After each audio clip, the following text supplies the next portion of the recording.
Yun na nga guys, oh, kung nakikita nyo, oh. Ayan. So, ito na nga yung dating Twin Tower. Ayan. So, nung sumabog siya, ito na yung ipinalit nila. Nilagyan na lang nila ng museum.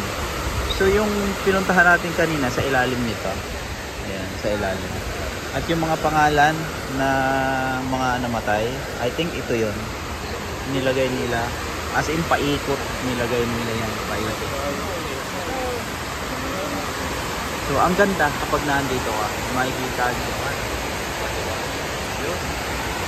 Grabe guys, ang ganda guys.